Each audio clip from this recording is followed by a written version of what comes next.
Hello, welcome to my presentation. Today I'll be discussing how I created my creative and professional development portfolio using the Gibbs theoretical model of reflection. First of all comes the description of experience. For my portfolio, I decided to include a hypothetical CV for when I leave university, a destination plan which briefly detailed my plans for getting my work out there, my writing outlets on social media, and a short catalogue of experience which includes competitions I've entered and my teaching experience that I can use as a backup. And lastly, 3 pieces of original work. The first scene from my stage play Magpies, a small collection of poetry I have recently written, and a scene from my screenplay Phantom Mother.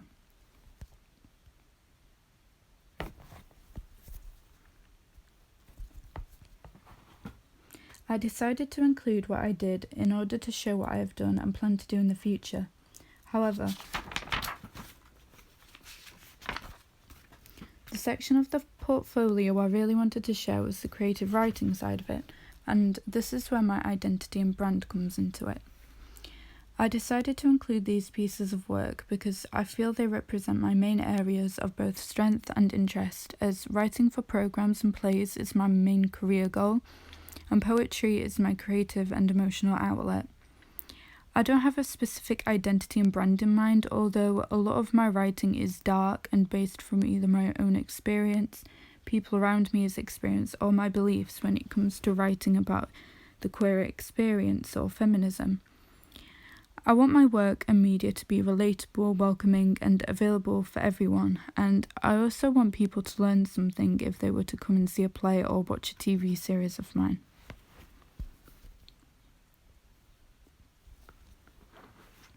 For example, I wrote Magpies after reading Prima Facie by Susie Miller, as I was immediately in awe of the idea of a woman taking centre stage for the entirety of the play, and having a connection with the audience the entire time. The same with Fleabag by Phoebe Waller-Bridge, a one-woman play on Fleabag's extremely normal yet crazy life, as we can relate to her stories, but she is also so eccentric that we fall further in love with her quirkiness. Women like Tessa from Prima and Fleabag and all the other female characters in one-woman plays are all the type of characters I've wanted to represent for a long time, especially after being inspired by actresses such as Jodie Comer, Pamela Rabe, Louise Siverson, Olivia Colman and Helena Bonham Carter, who have all done such spellblinding performances on stage, playing women of different ages and backgrounds, and who carry a number of emotions that are portrayed so beautifully. For my poetry, I'm also inspired by women, as Sylvia Plath is someone I've always admired and taken ideas from regarding the beautiful imagery she uses. My poem Cloud Chaser being a poem to thank Sylvia. I also use lyrics from artists such as Dodie and Florence and The Machine, as I'm interested in the themes of life and love and mental health, while giving it a glowing magic feel, and I've written poetry about music itself and my favourite artists, and artists whose stories I find sad or interesting.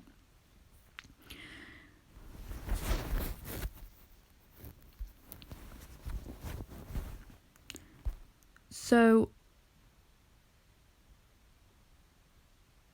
all in all, there wasn't much research behind why I wrote the things I did. I usually go with what inspires me. I did, however, research into self-publishing, which confirmed my plan to build a social media presence and release a book of poetry which will probably be sold as an ebook. If I get enough sold, I may be able to print a limited copy of the book, so that is something I still have to research.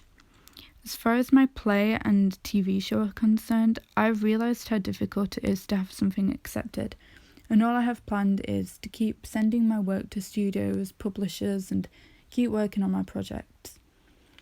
Once I've finished university and have a full-time job just somewhere in Blackpool, I wish to apply for a job in a studio or a theatre doing anything at all.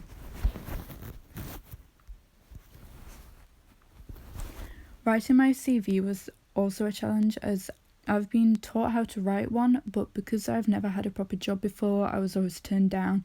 I definitely didn't have as much confidence and did the best I could. I googled CVs for screenwriting jobs and found they were different to what I had imagined. They mostly focused on skills and projects I'd been involved in, which was a struggle for me to do as I don't have as much experience, but because of this, I'm now desperate to seek more experience in writing for something more.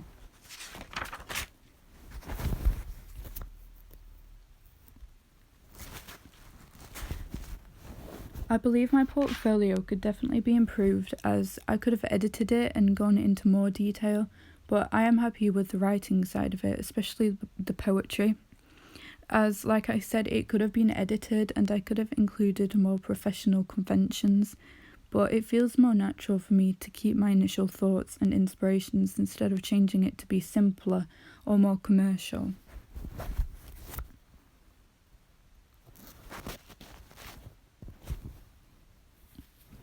I feel it reaches its target audience as it's for anyone who is interested in this sort of poetry and dark screenplays.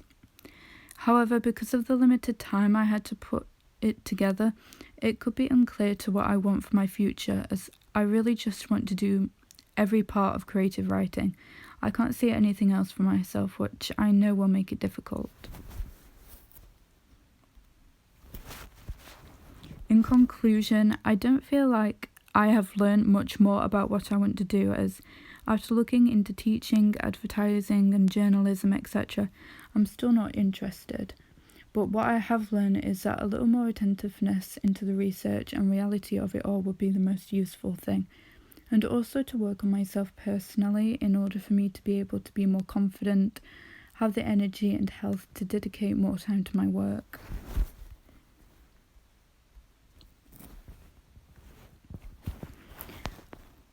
For my action plan, I feel like I can definitely bring in these changes that I mentioned before if I really try. If I put some more time in and focus on one thing at a time instead of rushing. Listen to what other people have to say, their advice, and be more open to their opinions instead of being headstrong and too passionate for my own too good for my work.